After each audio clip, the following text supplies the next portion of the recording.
Bonjour à toutes et à tous. J'espère que vous allez bien malgré ce magnifique temps dont nous bénéficions dans le Nord-Pas-de-Calais depuis 4 semaines.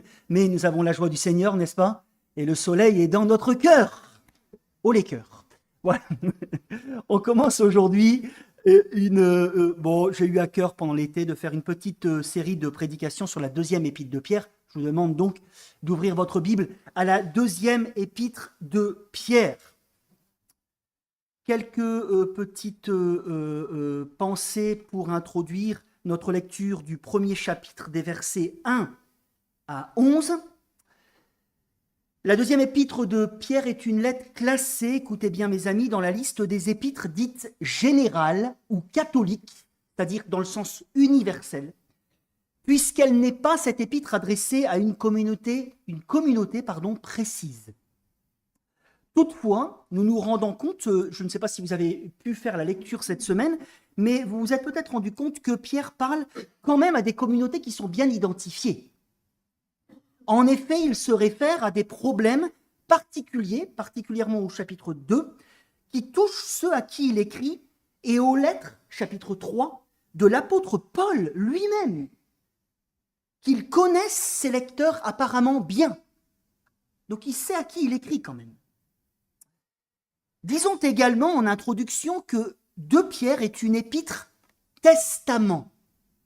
Regardez ce qu'il dit au verset 13, chapitre 1. « J'estime de vous tenir en éveil, juste de vous tenir en éveil par mes rappels, aussi longtemps que je suis dans cette tente, parce que je sais que je quitterai bientôt ce corps. » Donc Pierre sait qu'il va bientôt mourir.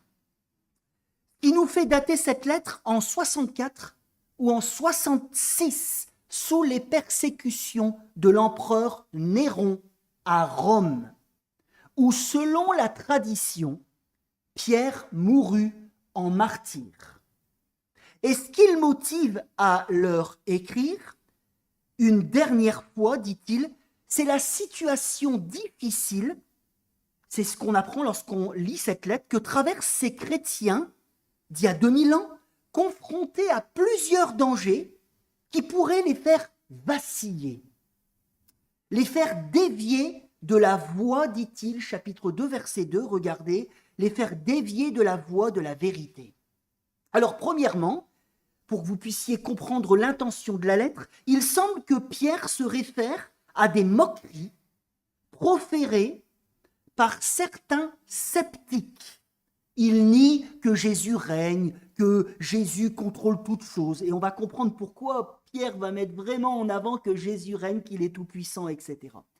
Pierre pointe aussi des dangers liés à des enseignants de mensonges qui sévissent cette fois-ci à l'intérieur de la communauté et qui remettent en cause les fondamentaux de la foi chrétienne, aussi bien, et c'est très important ça, aussi bien sur le plan doctrinal que sur le plan pratique.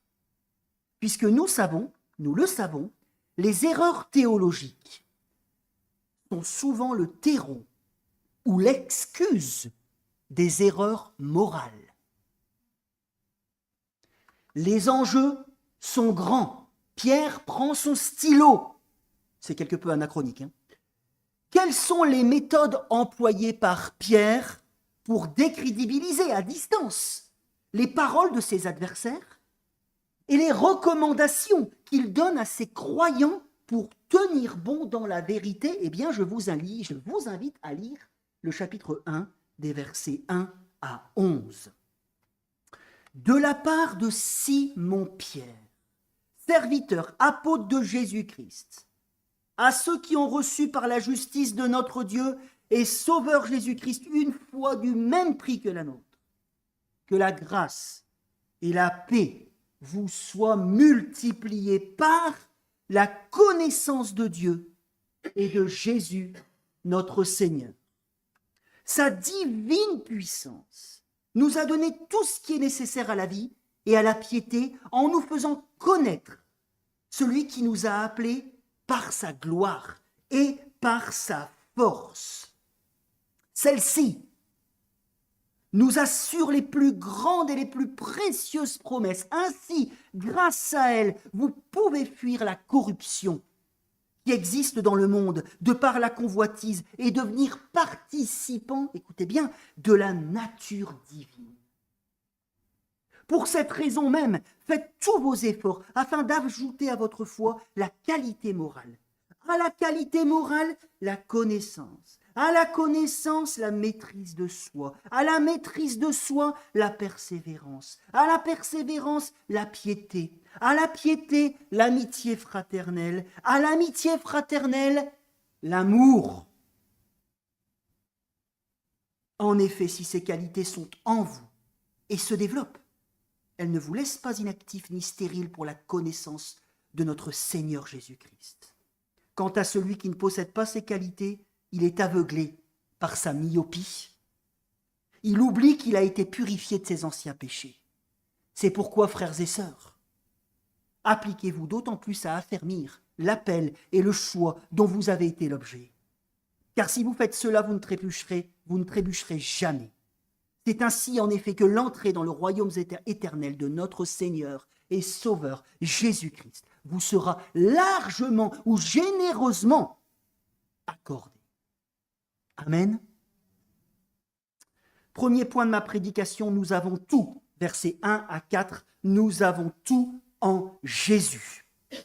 C'est Pierre, celui qui a suivi Jésus au cours de son ministère terrestre et qui a fait partie du petit cercle de ceux qui ont assisté, par exemple, et il s'en réfère au chapitre 1, verset 18, regardez, il fait partie du petit cercle de ceux qui ont assisté à la transfiguration, auquel il se réfère dans cet épître. Il se désigne comme l'auteur de cet écrit, mettant en avant d'ailleurs dans cette salutation merveilleuse des qualités, premièrement de serviteur, c'est le terme doulos, donc de sa consécration, mais aussi d'apôtre, qui n'est pas anodin, n'est-ce pas, les auteurs du Nouveau Testament ont une intention, qui n'est pas anodin, puisqu'il va dire un peu plus loin que ce sont les apôtres, à la suite des prophètes de l'Ancien Testament, qui sont les porte-paroles du Seigneur, et non pas les faux enseignants qui sévissent dans cette communauté. Bref, lui, le juif, s'adresse vraisemblablement, c'est comme ça que je le conçois, à des non-juifs, ou en tout cas en majorité, en les rassurant, et ça nous rassure aussi, que leur foi est du même prix que celle des apôtres, du même prix que la leur souhaitant, quel beau souhait de croître, puisque ces bénédictions sont déjà à eux, de croître toujours plus. Chapitre 3, verset 18, il dira même sans cesse, n'est-ce pas, grandissez, avec l'idée que la progression chez le chrétien, c'est pas une fois de temps en temps, c'est sans cesse croître toujours plus, jusqu'à la mort, jusqu'à ce que nous rencontrions le Seigneur, croître toujours plus dans la grâce et la paix, d'une manière qu'il dit exponentielle, c'est le terme multiplié, qu'elle vous soit multipliée par quel moyen, regardez dans votre texte, par le même moyen donné à tout chrétien, la connaissance, verset 2, la connaissance précise et correcte. Il parle ici du vrai savoir, donc il va faire référence pas moins de 7 fois la connaissance, le vrai savoir, 7 fois dans le premier chapitre, et qui encadre sa pensée, puisqu'il va conclure comme cela sa lettre. Chapitre 3, verset 18, grandissez dans la grâce et dans la connaissance de notre Seigneur et Sauveur Jésus-Christ. Un vrai savoir, parce qu'il y en a des faux, n'est-ce pas? Et encore à notre époque, il y en a des faux. Un vrai savoir au sujet de qui? Regardez au verset 2. Basé sur quoi? Sur le dernier roman que j'ai lu cet été? Ou le dernier bouquin de psychologie que j'ai feuilleté? Non. Sur la connaissance, un vrai savoir au sujet du Dieu de la Bible, qui se révèle pleinement dans le Nouveau Testament comme un Dieu trine, et c'est moi qui commente, où le Père envoie le Fils dans la puissance du Saint-Esprit pour nous sauver et rétablir toute chose. Il va revenir. Une connaissance qui passe donc, vous me suivez encore, forcément, verset 3, par la compréhension de la personne de Jésus. Pas une compréhension à peu près, la compréhension de la personne de Jésus, de son œuvre et de ses conséquences réelles pour nos vies qu'il développe au verset 4. Notre Jésus, oui je le dis, notre Jésus, qui malgré son apparence, son apparente faiblesse à la croix, a manifesté sa divine puissance. Je pense qu'il l'attribue à Jésus. Sa divine puissance, c'est Jésus. Parce que c'est lié au contexte, n'est-ce pas? Et dire que Dieu a une divine puissance, ou le Père, c'est quelque part de quelque chose qui paraîtrait couler de source. Mais là, dans le contexte, il met en avant que non, Jésus, sa divine puissance, il a rempli toutes les conditions nécessaires à notre salut. Rappelons-le nous, mes frères et sœurs, il nous a purifiés de nos péchés, mais aussi grâce à l'adoption, suivez-moi bien, grâce à l'adoption qui découle de cette complète et définitive justification, grâce à laquelle nous avons reçu le Saint-Esprit, à la suite de l'exaltation du Messie victorieux, Esprit qui nous fait naître de nouveau, il nous a rendu Jésus capable de vivre, c'est ce qu'il dit au verset 4, une existence, comme disait Martin Luther, coram Deo, une existence devant Dieu. Devant Dieu. Oui, Jésus nous a tout donné, il le dit, ce sont des dons, c'est une grâce, tout ce qui était nécessaire pour vivre. Est-ce que vous en êtes conscient? C'est ce qu'il nous dit. Tout ce qui nous était nécessaire pour vivre, d'ores et déjà, une existence nouvelle, capable, dit-il, de poursuivre la piété. Capable de poursuivre la piété. C'est lui, et c'est encore une fois, à mon avis, il parle encore une fois de Jésus, c'est lui qui nous a appelés par sa propre gloire, dit-il, et sa propre force, manifestée, reçue, regardez chapitre 1, verset 17, lors de la transfiguration. Manifestée, reçue lors de la transfiguration, et retrouver cette gloire. Et ça, on le sait dans l'évangile de Jean, retrouver pleinement lors de son exaltation, où il siège, Jésus siège à la droite de Dieu, et il a reçu tout pouvoir, ce que certains sceptiques à l'époque de Pierre mettaient en cause. Ah, Jésus ne règne pas vraiment. Et non, sa divine puissance, c'est par sa propre gloire, par sa propre force, il est monté au ciel et il dirige toutes choses et il nous a tout donné.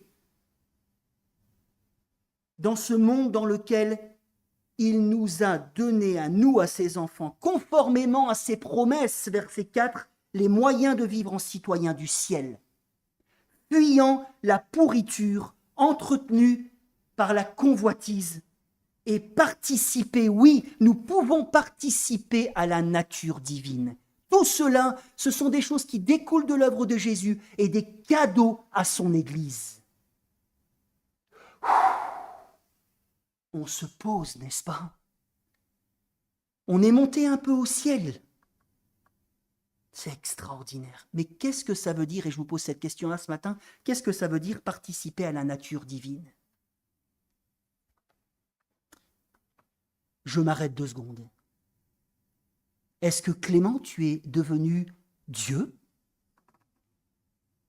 Est-ce que tu as été propulsé dans la Trinité? Alors ça veut dire quoi? C'est fort comme terme, n'est-ce pas? Je me demande si ce n'est pas un apax, c'est-à-dire une chose qui apparaît qu'une seule fois. Pierre n'est pas en train de dire que nous sommes devenus Dieu. Il n'y a aucune idée de divinisation. Comme Jean Calvin le dit, on ne parle pas ici de substance. Je ne suis pas rentré dans la substance divine. Mais le croyant, écoutez bien mon explication, le croyant, l'Église, a été rendu capable de manifester dans le monde la nature divine. Si on prend conscience de ça, les amis, ça change l'existence. Pardon, je m'excite un peu.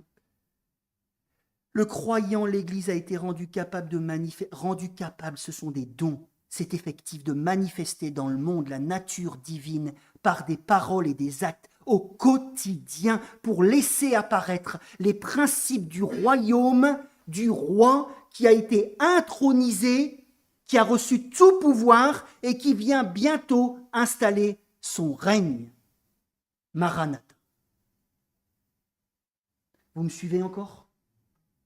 Deuxième point, nous avons tout reçu, versets 5 à 11. Alors maintenant, au boulot. Nous avons tout reçu, versets 5 à 11. Alors maintenant, au boulot. Lorsque j'étais à Gap, un apiculteur chrétien qui est devenu de l'Église et qui est devenu vraiment un ami, et s'il m'écoute depuis la Nouvelle-Zélande, je le salue, salutations à Damien. Lorsque j'étais à Gap, un apiculteur chrétien m'a gracieusement donné tout ce qui était nécessaire, non pas à mon salut, mais à l'apiculture. Tout ce qui était nécessaire pour commencer l'apiculture avec une formation technique sur 1 année. Il a pris du temps avec moi. Je lui suis reconnaissant. Mais ça n'aurait pas servi à grand-chose, n'est-ce pas, mes frères et sœurs? Si après cela, j'aurais laissé tout le matériel dans une cabane de jardin, prenant la poussière. Oui ou non? J'aurais pu me dire, j'ai tout. J'ai tout. Dire et montrer. Tu as vu Pierre-Étienne? J'ai tout. Oui, c'est bien, tu as tout. Mais ça n'aurait rien produit du tout. N'est-ce pas? C'est pas le tout de dire j'ai tout. Simon Pierre nous invite à comprendre à partir du verset 5 que la compréhension de ce que je viens d'expliquer, de ce qu'il a expliqué, la compréhension du j'ai tout en Christ doit être suivie de progrès concrets tout au long de notre vie. Dans la sanctification, en vertu des privilèges qui sont les nôtres. C'est pour cette raison, vous avez remarqué ce qu'il dit au verset 5 quand il commence?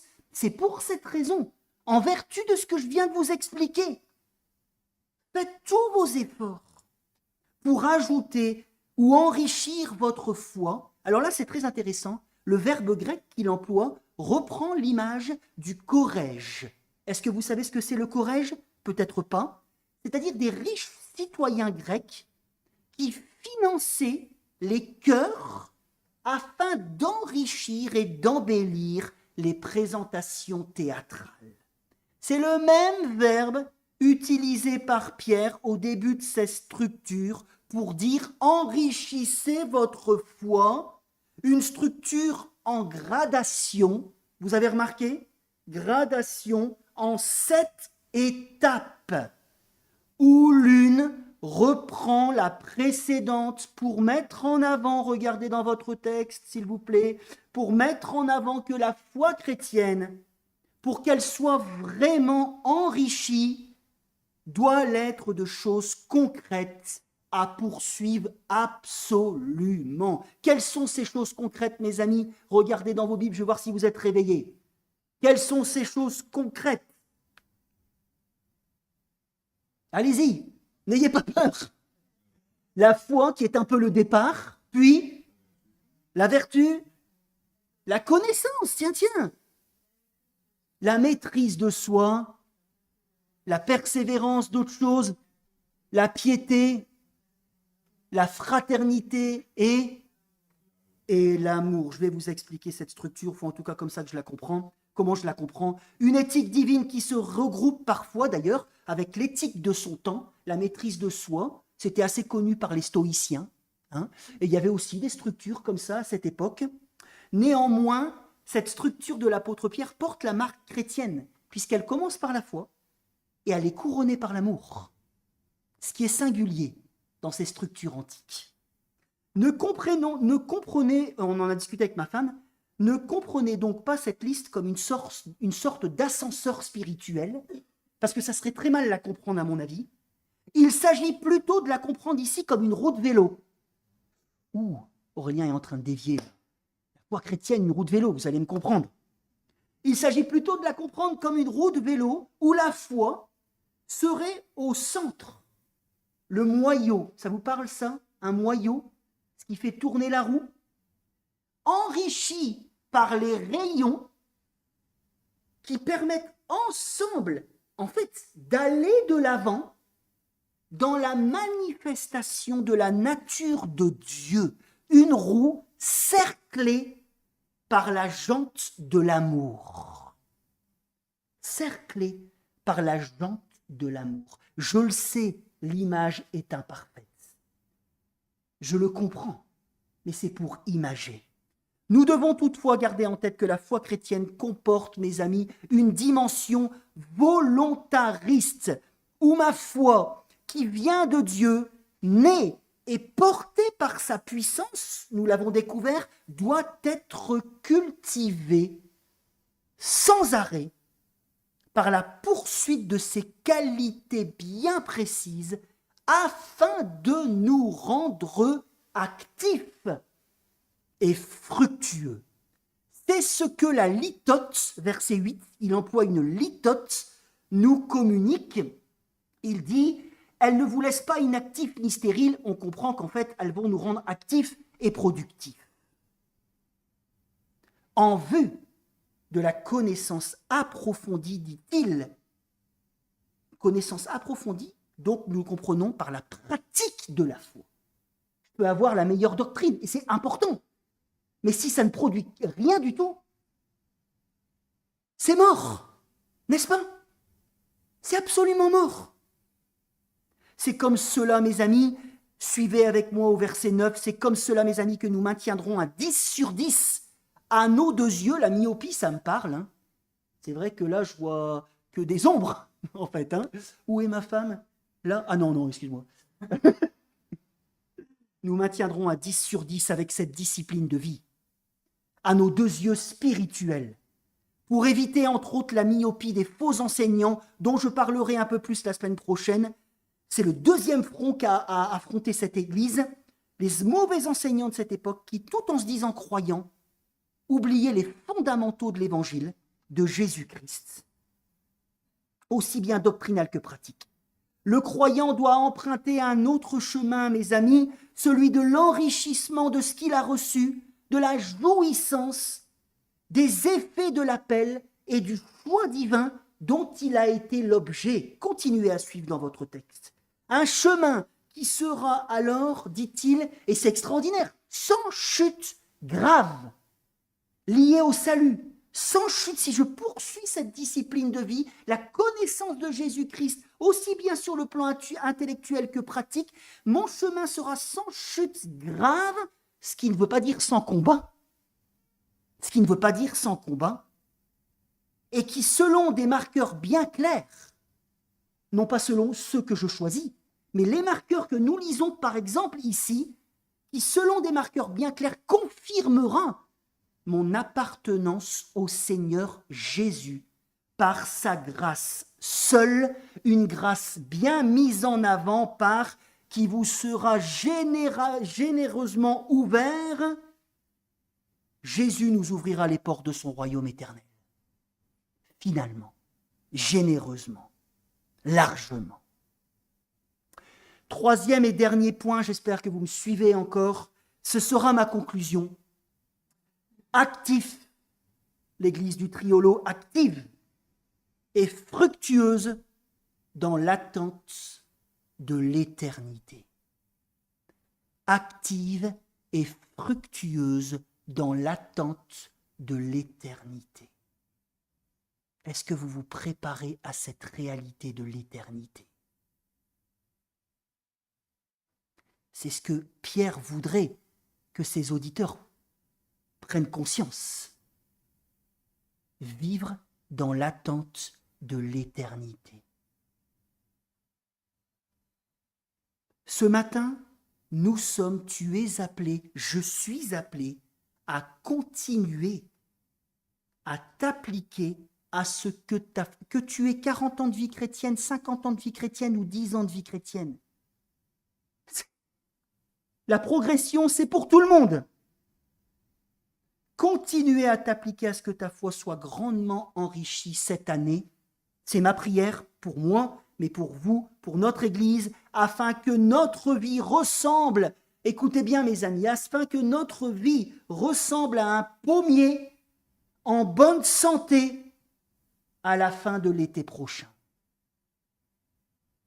Un pommier en bonne santé à la fin de l'été prochain, rempli de bons fruits pour la gloire de Dieu, dans l'attente de son retour et dans la joie de pouvoir même, je ne pourrais pas en parler aujourd'hui, mais Pierre dit même que si on vit pour le Seigneur quelque part, on hâte son retour. Il faudra qu'on discute de ça plus tard. Fructueux dans l'humilité, car conscient que tout est grâce. Conscient que tout est grâce. Alors, j'aimerais dire aujourd'hui, maintenant, vous donner quelques exhortations, mais que je m'applique à moi-même aussi, dans cette perspective de progression. Mon frère, ma sœur, ne te comporte pas comme un miséreux de la foi, alors que tu es riche spirituellement parlant. Tu as tout. Jésus t'a tout donné pour vivre pour le royaume. Ne te comporte pas comme un sceptique, te laissant aller au désespoir ambiant. Vous avez remarqué ce désespoir ambiant qui peut toucher aussi les chrétiens, que tout va mal. En partie, c'est vrai. Mais quelque part, quelque chose qui peut me plomber dans ma foi et me faire douter que Jésus règne et qui conduit toutes choses. Non, Jésus règne. Tout pouvoir lui a été donné et il est à nos côtés. Cherche à vivre ta foi et tu seras et tu verras. Jésus dit, viens et vois, n'est-ce pas, à ses disciples quand il les rencontre. Cherche à vivre ta foi, ce que nous avons lu aujourd'hui, et tu verras et tu seras témoin vivant de la puissance du Christ dans ta vie et dans notre Église. Elle se verra. Ne te comporte pas, autre exhortation, comme un religieux qui se glorifie de ce qu'il est, de sa connaissance intellectuelle, n'est-ce pas, mais qui ne vit rien ou pas grand-chose. Quelle tristesse, n'est-ce pas? Que Dieu nous protège. Ne te comporte pas comme un fou qui finalement devient myope et chute, oubliant les bénédictions de l'Évangile. Pour avancer cette année, avance dans la connaissance. Une connaissance que Pierre développe en deux axes. En deux axes qui ne peuvent pas être séparés. Intellectuel à partir de la parole dont il fait référence de nombreuses fois dans son épître, Ancien Testament et Nouveau Testament. Il fait le lien intellectuel à partir de la révélation de Dieu via ses prophètes et ses apôtres, sans laquelle, écoutez bien mes amis, connaissance de Jésus-Christ, doctrinale sans laquelle l'action chrétienne peut être à côté de la plaque. Je peux être très bien motivé, mais mal motivé. Et connaissance pratique, celle qui découle de la compréhension de la parole, sans laquelle, écoutez bien mes amis, la foi est morte, nous dit l'apôtre Jacques. Et pour aller toujours plus loin vers cette saine croissance selon la voie de la vérité, ce saint équilibre. Quelques exhortations pratiques encore. Lis ta Bible. Est-ce que vous êtes des lecteurs de la parole? Et pas des lecteurs simplement qui accumulent des livres lus, mais des lecteurs attentifs, qui prennent le temps chaque jour d'écouter le Seigneur dans sa parole. Lis ta Bible, écoute-la, connais-la, sature ton cœur d'elle tous les jours. Viens aux études bibliques, si tu le peux. Viens aux réunions de prière, toutes ces choses qui favorisent la piété, n'est-ce pas? Et on partage aussi ensemble, on s'enrichit mutuellement. On n'est pas fait pour vivre seul notre foi. Avance aussi, et je me parle à moi-même, avance aussi dans le concret, logique de la foi en bonne santé, dans le concret de la connaissance. Crois que tu peux. Crois que tu peux, grâce à Jésus,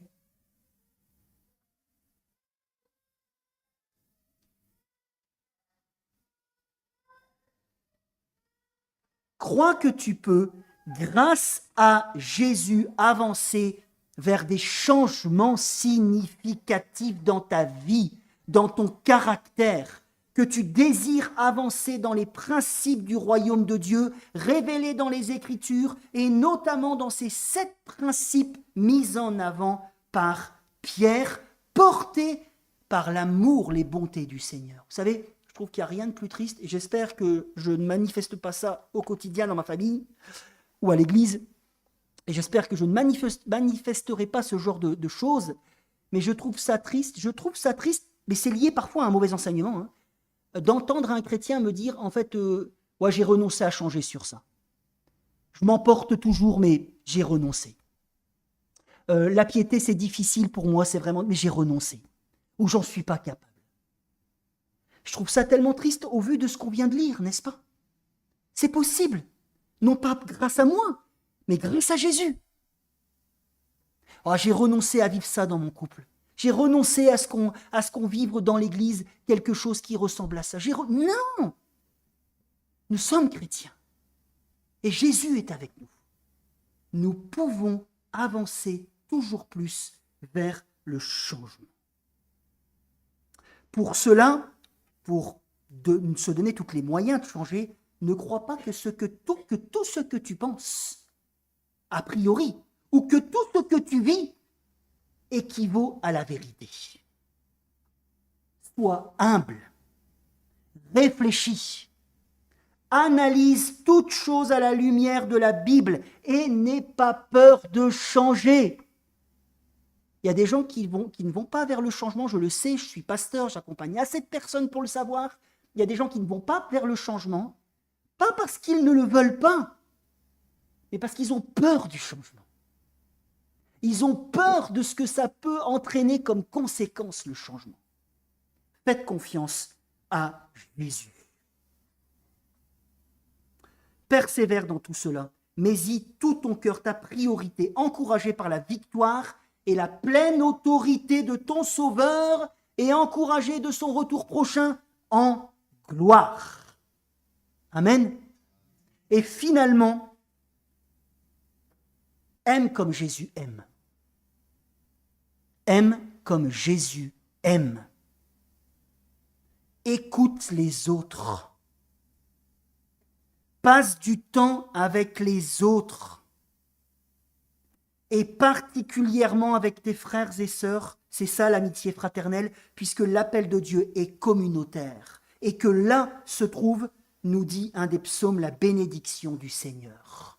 Ah, qu'il est bon et doux pour des frères de demeurer ensemble.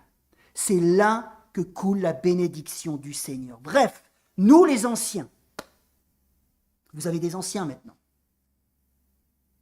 n'est-ce pas, Aimé? Nous les anciens, conscients de notre responsabilité pour la progression de la communauté du Triolo devant Dieu, nous continuerons cette année toutes nos activités pour favoriser, bien sûr, vous êtes libre, le vrai savoir, la piété. Nous continuerons notre vigilance. Écoutez bien, mes amis. Nous continuerons, et nous l'appliquerons d'abord à nous. Nous continuerons notre vigilance sur le vivre ensemble et les attitudes qui favorisent le vivre ensemble pour la gloire de Dieu. Et nous placerons d'ailleurs particulièrement, je vous l'annonce, en exclusivité, ceux qui sont en vacances nous suivent peut-être, mais en exclusivité, nous avons décidé avec Aimé, nous nous sommes rencontrés, nous travaillerons avec Pierre-Etienne à partir de la rentrée, nous nous sommes rencontrés avec Aimé et nous avons décidé de placer cette année particulièrement sous le signe de la communion fraternelle. Cette année, au Triolo, placée particulièrement sous le signe de la communion fraternelle, avec des actions concrètes, des repas en commun beaucoup plus réguliers, du temps ensemble favorisé, encouragé, vous verrez comment ça va se dérouler, et un week-end d'église. Cette année, nous l'espérons, sera programmé. Donc nous avançons concrètement dans ce que Pierre nous demande de faire et nous prenons aussi notre responsabilité au sérieux. Amen. Je vous invite maintenant à vous lever pour la bénédiction.